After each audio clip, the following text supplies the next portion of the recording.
शरीर को नोच रही है, उसके शरीर से खून बहने लगा है। आज श्यामा गांव की गलियों में भटकने लगी है पागल होकर के।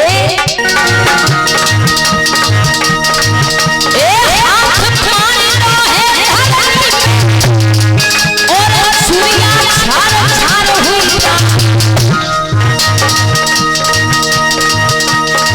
अरे निकल पड़ी है आज गलियों, और भैया ध्यान बिसर नहीं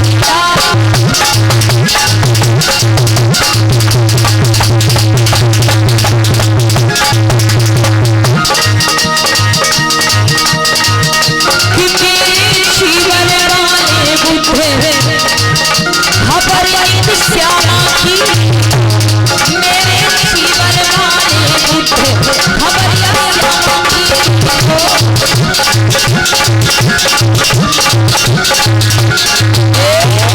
प्रीतम बंधु, श्यामा पागलों की तरीके से श्रावस्ती की गलियों में भटक रही है। उसके तन पे एक भी वस्त्र नहीं है, उसके शरीर से खून बह रहा है। अपने ही हाथों से अपने शरीर को नोच नोच करके बेहाल कर लेती है। और इस समाज में अनेक प्रकार के लोग रहते हैं भाई। जिस गली में वो जाती है, कुछ लोग उसका हंसी मजाक बनाते हैं, कुछ लोग उसका मजाक उड़ाते हैं, और कुछ लोगों को दया आती है, तरस आता है, तो कुछ लोग उसे पहनने के लिए वस्त्र भी देते। लेकिन श्यामा वस्त्रों को स्वीकार नहीं करती। जो कोई उसे पहनने के लिए वस्त्र देता है, वो फाड़ करके फेंक देती है, अपने तन पे धारण नहीं करती। प्रिय बंधु, कई दिन हो चुके हैं श्यामा को भटकते हुए। एक दिन श्यामा श्रावस्ती के जेत वन की ओर मुड़ जाती। जेत वन में जहां पर तथागत गौतम बुद्ध जेत वन में उसमें विहार कर रहे हैं, अपने भिक्षु संघ के साथ में धम्म देशना दे रहे हैं भिक्षु संघ को। उसी समय श्यामा जेत वन की ओर मुड़ गई। लेकिन जब वो जेत वन में पहुंचती है, तो उससे पहले ही वहां पर वो वृद्ध व्यक्ति पहुंच चुका होता है। जो वृद्ध व्यक्ति उसे नदी पे मिला था, वो वृद्ध व्यक्ति तथागत बुद्ध को श्यामा के बारे में बता चुका होता है। श्यामा जब जेत वन में पहुंची, कुछ भिक्षुओं ने देखा कि एक निर्वस्त्र लड़की, पागल लड़की इधर को बढ़ती आ रही है, तो कुछ लोगों ने उसको वहां से भगाने का भी, वापस लौटाने का भी प्रयास किया।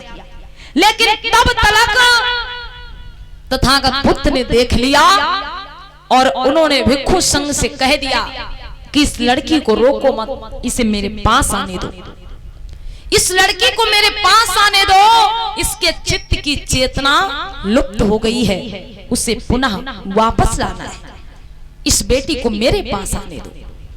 वो लड़की धीरे धीरे बढ़ जाती है तथागत बुद्ध की तरफ।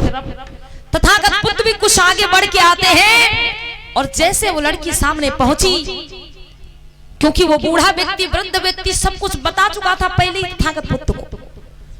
तथागत बुद्ध ने प्रेम भरी वाणी में कहा कि बेटी, तुमने जैसा कर्म किया उसकी सजा, उस कर्म का फल तुम्हें मिल चुका है, प्राप्त हो चुका है। अपनी खोई हुई चेतना को वापस लाओ और पुनः एक नया जीवन जीने का प्रयास करो। इतना कह करके तथागत बुद्ध ने वो लड़की श्यामा जो निर्वस्त्र थी, उसके तन पे चीवर डाल दिया है। और जैसे ही उस लड़की के तन पे चीवर पड़ा और तथागत बुद्ध की पावन ज्ञान भरी वाणी को सुनकर प्रिय बंधुओं उसके चित्त की चेतना वापस आ गई। तुरंत उस लड़की ने उस चीवर से अपने तन को ढक लिया और तथागत बुद्ध के चरणों में गिर गई। बोलिए तथागत बुद्ध की। प्रिय बंधुओं, अन्य लोग भी वस्त्र देते थे लेकिन वो फाड़ के फेंक देती थी। लेकिन जैसे ही उसके तन पे वस्त्र पड़ा है, तथागत बुद्ध ने जो अपने हाथों से वस्त्र को डाला, आज उस लड़की की चेतना वापस आ गई। अपने तन को ढक लिया और रो करके बोली, भगवान मेरे माता पिता इस दुनिया में नहीं रहे, मेरा प्रेमी सुधाकर जिसके साथ जीवन जीने का निर्णय किया था मैंने, वो भी इस दुनिया में नहीं रहा। मेरे 2 बेटे हुए, वो भी मुझे छोड़ के चले गए। तथागत बुद्ध ने समझाया, बेटी तुमने अपने माता पिता का सहारा तोड़ा। जिन माता पिता का सहारा तुमसे लगा था, बहुत बड़ी उम्मीदें थी तुम्हारे माता पिता को तुमसे, और तुमने अपने माता पिता की सारी उम्मीदों को तोड़ दिया, उनका सहारा तोड़ दिया। इसलिए तुम्हारे भी सारे सहारे टूटते चले गए बेटी। लेकिन अब पश्चाताप ना करो, जो कर्म तुमने किया था उसका फल तुम्हें प्राप्त हो चुका है। अब एक नए जीवन की शुरुआत करो। प्रिय बंधुओं, श्यामा रो करके बोली कि भगवान मेरा इस दुनिया में कोई नहीं है, मुझे अपने संग में सम्मिलित कर लो, मुझे अपनी शरण में ले लो, मैं आपकी शरण में आना चाहती हूँ। तथागत बुद्ध ने कहा, ठीक है बेटी, अगर तुम शरण में आना चाहती हो तो जरूर तुम्हें शरण में जगह मिलेगी। प्रिय बंधुओं, श्यामा तथागत बुद्ध की शरण में आ गई, भिक्षुणी बन जाती है। और जब वो भिक्षुणी बन जाती है, जब उसने चीवर को धारण किया, जब उसके तन पे चीवर पड़ा है, तो आज उस श्यामा का नाम पड़ जाता है भिक्षुणी पटाचारा।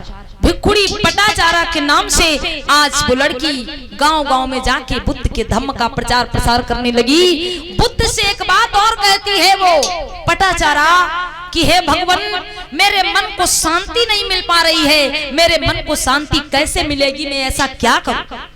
तथागत बुद्ध ने कहा, बेटी तुमने जैसा किया है और जैसी सजा तुम्हें मिली है, जैसा तुम्हारे जीवन में बीता है, जो कुछ भी तुमने अनुभव किया है, ये अपना अनुभव गांव-गांव में जाकर के बहन बेटियों को बताओ, उन्हें समझाओ कि मैंने जैसा किया था उसकी सजा मुझे मिली। कोई भी बहन बेटी समाज में गलत कदम ना उठाए और कोई भी बहन बेटी अपने माता पिता का अपमान ना करे, जिसे मेरे ही जैसी सजा भुगतनी पड़े। श्यामा वो जो पटाचारा बन चुकी है आज, वो पटाचारा गांव-गांव में जाके बहनों को, बेटियों को अपने जीवन की गाथा सुनाती है कि कोई बहन बेटी मेरे जैसा कर्म ना करे, अपने माता पिता का अपमान ना करे, अपने माता पिता का सहारा ना तोड़े, जिसे मेरे है जैसे दुख भोगना पड़े। बोलिए तथागत बुद्ध की। प्रिय बंधु, ऐसे थे करुणा के सागर तथागत गौतम।